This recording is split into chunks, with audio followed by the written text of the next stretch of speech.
Order. Question number 3, Jonathan Young. Thank you, Mr Speaker. My question to the Minister for Economic Development. What steps is the government taking to encourage more investment in New Zealand's regional economies? Honourable Stephen Joyce. Mr Speaker, last week I announced the New Zealand Trade and Enterprise is establishing a new regional investment attraction program to encourage more international firms to invest in New Zealand's regional economies. NZTE is working in partnership with regions around the country to create comprehensive investment profiles which will allow regions to clearly lay out the advantages they offer investors in terms of their natural resources, their infrastructure, the availability of skilled workers and innovation hubs that support investment. There are big opportunities for New Zealand from the massive growth in the number of consumers across Asia.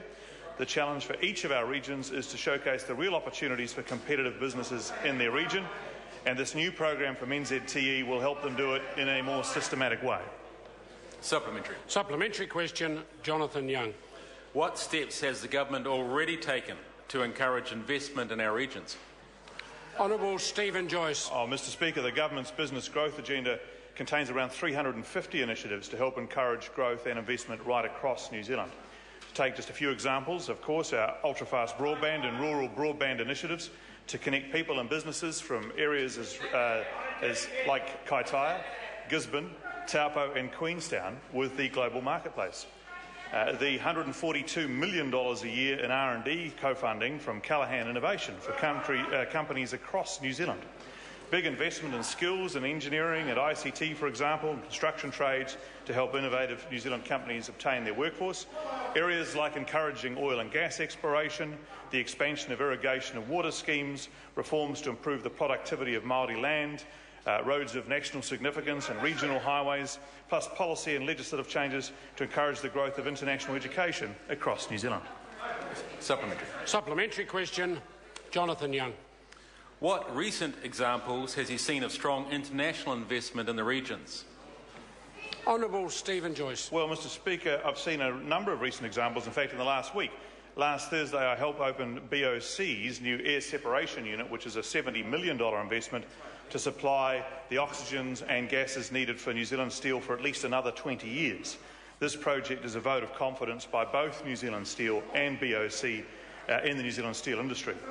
On Friday, I met with ABB Napier at their new premises, a specialist R&D facility there.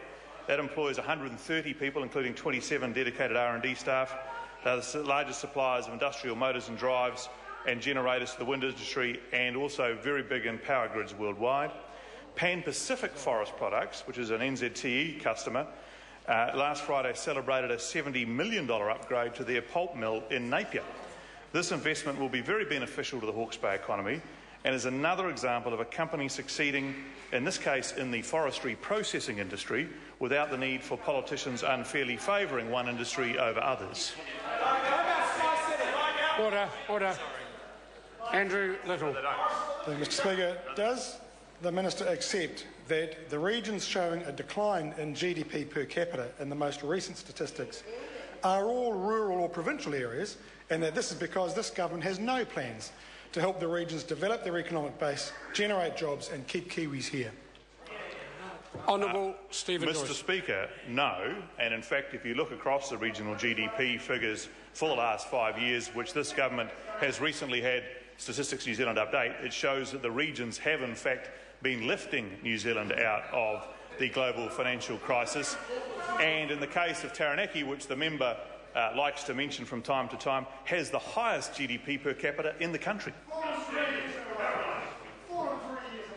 Question number 4, Chris Hipkins. Thank you, Mr Speaker. To the Minister of Education. When did she first become